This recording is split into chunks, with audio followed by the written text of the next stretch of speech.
টুনি মুন্নি, এই জমিটা দেখতে পাচ্ছিস না? এই জমির সব মাটি কোদাল দিয়ে খুঁড়বি, তারপর জমিতে বীজ ছিটিয়ে দিবি। বুঝেছিস তো? হ্যাঁ, বুঝেছি ইগল দাদা। তুমি কোনো চিন্তা করো না, তোমার কথা মতো সব কাজ করব। ঠিক আছে, তোরা কাজ কর, আমি তবে এবার বাড়িতে চলে যাই। এই বলে ঈগল চলে যায় আর টুনি মুন্নি তাদের কোদাল দিয়ে জমির মাটি খুঁড়তে থাকে। হঠাৎ করে তাদের কোদাল মাটিতে লাগার সাথে সাথে একটা শব্দ হয়। কি যেন শব্দ হলো? মাটির নিচে কিছু আছে মনে হয়। চল চল, মাটির নিচ থেকে বের করি, দেখি কি আছে।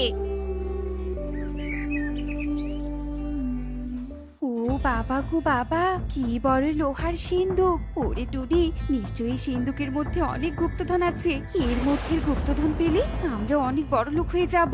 টুনি রে টুনি, আমাদের আর অন্যের জমিতে কাজ করতে হবে না। চল চল, লোহার সিন্ধুকটা খুলে দেখি। না না, এই সিন্ধুক আমরা খুলবো না। যদি সিন্ধুকের মধ্যে কোনো ক্ষতিকর কিছু থাকে। আরে চুপ কর তো, আমরা গরিব পাখি, আমাদের আর কে ক্ষতি করবে শুনি? প্রাণটা ছাড়া আমাদের কাছ থেকে নেয়ার আর কিছুই নেই।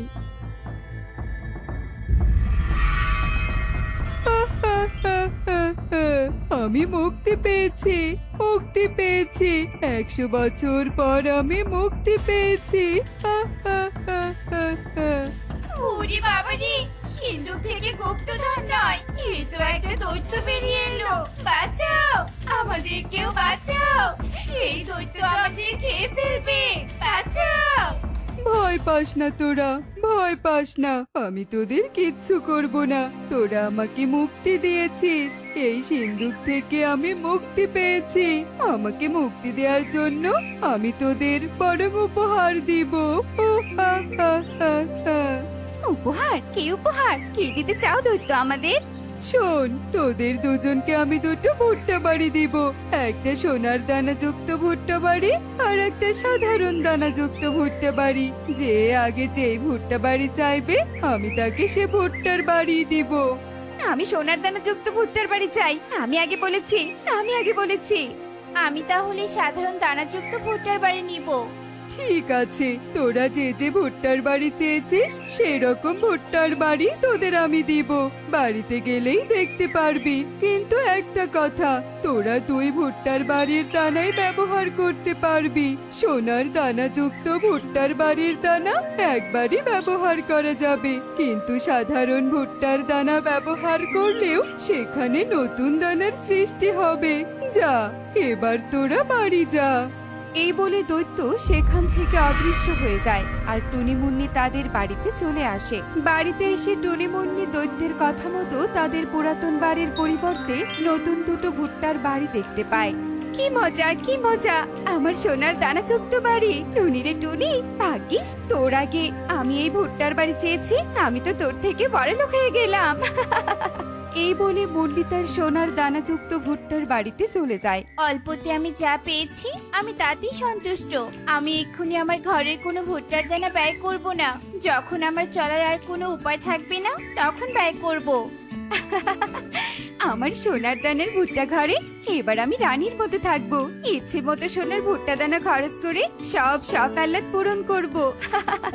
এই বলে মুন্নি নিজে নিজে অনেক খুশি হতে থাকে। এর পরের দিন টুনি মুন্নির ভুট্টার বাড়ির সামনে এসে ডাকতে থাকে। মুন্নি, এই মুন্নি, কাজে যাবি না রে? আয়, ঘর থেকে বেরিয়ে আয়। মুন্নি, এই মুন্নি। তুই কি পাগল নাকি রে টুনি? আমার এখন কাজে যাওয়ার কোনো প্রশ্নই ওঠে না। আমার কাছে কত সোনার ভুট্টার দানা আছে, এই ভুট্টার দানা বিক্রি করে আমি দিন কাটাবো। যা যা, তোর কাছে তো কিছুই নেই, তুই গিয়ে কাজ কর। মুন্নি, এখনই বিলাসিতা করিস না। সামনে অনেক ঝড় বৃষ্টি খরার দিন আসছে। যখন আমাদের উপার্জন করার মতো আর উপায় থাকবে না, তখন তুই তো সোনার ভুট্টার দানা বিক্রি করে খেতে পারবি। যা যা, আমাকে জ্ঞান দিতে হবে না। আমার ঘরের সোনার ভুট্টার দানা আমি আমার ইচ্ছে মতো যা খুশি তাই করব। তোকে ভাবতে হবে না। যা, তুই চুপচাপ কাজে যা। টনি মুন্নিকে আর কিছু না বলে সেখান থেকে চলে যায়। অন্যদিকে মুন্নি তার ঘরের সোনার দানাগুলো একটা ঝুড়িতে তুলতে থাকে আর বলতে থাকে, এই সোনার ভুট্টার দানা বিক্রি করে আমি অনেক দামি দামি খাবার, দামি কসমেটিক, দামি জুতো কিনে নিয়ে আসবো। যাই, সব ভুট্টার দানা তোলা শেষ, এবার স্বর্ণকারের দোকানে নিয়ে যাই। এই বলে পণ্ডিতার ভুট্টা ঘরের সব সোনার দানা স্বর্ণকারের দোকানে নিয়ে গিয়ে বিক্রি করে দেয়। আর সেই বিক্রির টাকা দিয়ে বাড়িতে অনেক দামি খাবার, জুতা, কসমেটিক্স কিনে নিয়ে আসে। এত দামি খাবার আমি পরিশ্রম করার টাকা দিয়ে কিছুতেই কিনে খেতে পারতাম না। আজ সারা দিন সারা রাত বসেই খাবারগুলো খাবো, আর এক একবার এক একটা জুতো পরবো, কসমেটিক্স দিয়ে সাজবো। কি মুন্নির সোনার বাড়ির ভুট্টার দানাগুলো কোথায়? কোনো চোর চুরি করে নিয়ে যায়নি তো? মুন্নিকে টের পেয়েছে নাকি পায়নি? এই মুন্নিকে ঘরে গিয়ে জানিয়ে দেই। মুন্নি, মুন্নি, এই তো মুন্নি, তুই তাড়াতাড়ি বাইরে আয়, তোর সোনার ভুট্টার দানা কেউ চুরি করে নিয়ে গেছে। কি বোকা রে তুই! কোনো চোর এসে আমার ভুট্টার দানা চুরি করেনি। আমি সব ভুট্টার দানা বিক্রি করে দিয়েছি, আর দেখ কত খাবার কিনেছি। আজ আমি সব খাবো, সব খাবো।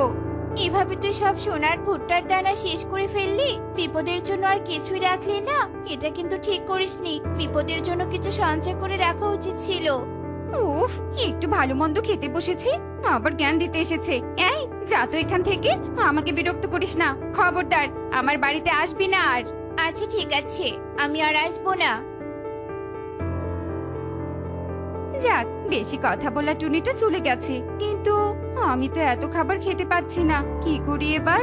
এই খাবার ঘরে রাখলেও তো পচে নষ্ট হয়ে যাবে। কি আর করব, ফেলে দিয়ে আসি বাহিরে। এই বলে মুন্নি সব খাবার খেতে না পেরে বাহিরে গিয়ে ফেলে দিয়ে আসে। এরপর হঠাৎ করে বনে ঝড় বৃষ্টি শুরু হয়ে যায়। এতই বৃষ্টি হয় যে কোনো পাখিরা তাদের ঘর থেকে বের হতে পারে না। উফ, হঠাৎ করে এত ঝড় বৃষ্টি শুরু হয়েছে, আমার কোনো নামই নেই। আজ তো কাজ করতে যেতেও পারবো না, আবার কোনো খাবারও কিনে নিয়ে আসতে পারবো না। কি করি কি করি? হ্যাঁ, পেয়েছি উপায়। আমার ভুট্টার ঘর থেকে কিছু ভুট্টার দানা এনে গুঁড়ো করে আটা করি, আর সেই আটা দিয়ে রুটি বানিয়ে খাই। এই বলে টুনি ঝুড়ি নিয়ে তার ভুট্টার ঘর থেকে ভুট্টার দানা খুলে নেয়। ওরে বাবা গো, ওরে বাবা, আমার কি ক্ষুধা লেগেছে রে! সব খাবার তো নষ্ট করে ফেলেছি। এবার খাবো কি? জুতা খাবো নাকি কসমেটিক্স খাবো? হায় হায় হায় রে, সব সোনার ভুট্টার দানাও তো বিক্রি করে দিয়েছি। এবার যে আর ক্ষুধার জ্বালা সহ্য করতে পারছি না। যাই, টুনির বাড়িতে গিয়ে কিছু খাবার চাই। এই বলে মুন্নি টুনির বাড়িতে যায়, আর গিয়ে দেখে টুনি ভুট্টার আটার রুটি তৈরি করছে। তা দেখে মুন্নি বলে ওঠে, বাবা টুনি, বেশ ভালো সময়ে এসেছি। আমার ঘরে কোনো খাবার নেই, আমাকে দুটো রুটি দে, খেয়ে ক্ষুধা নিবারণ করি। কেন, তোর কাছে না দামি খাবার আছে? ওসব কি খা, যা, আমি তোকে কোনো রুটি দিব না। অসময়ে আমি সব নষ্ট করেছি, এখন আমার কাছে কিছুই নেই, আমাকে একটু সাহায্য কর। না না, আমি তোকে কোনো সাহায্য করব না। তোকে যখন আমি বোঝাতে গিয়েছিলাম তখন তুই অনেক কথা শুনিয়েছিস আমাকে। কিছুতেই নিজের ভবিষ্যৎ চিন্তা করিসনি। যা, চলে যা এখান থেকে। এবার বুঝতে পারবি ভবিষ্যৎ সঞ্চয় করা আমাদের কতটা জরুরি। এই বলে টুনি মুন্নিকে তাড়িয়ে দেয়, আর মুন্নি তার ঘরে ফিরে এসে নিজের ভুল বুঝতে পেরে হায় হায় করতে থাকে। হায় হায় হায় রে, সবকিছু আগে উজাড় করে দিয়ে কি ভুলটাই না করেছি। হায় হায় হায় রে, কেন যে অসময়ের জন্য সঞ্চয় করলাম না রে। হায় হায় হায় রে, এখন পেটে খিদে নিয়ে এই ঝড় বৃষ্টির দিন কাটাতে হবে। হায় হায় হায় রে। এমনই সব মজার মজার শিক্ষণীয় টুনি পাখির গল্প দেখতে আমাদের পাশেই থেকো। আর গল্পগুলো কেমন হচ্ছে তা কমেন্টে জানাতে ভুলো না কিন্তু। Bye bye.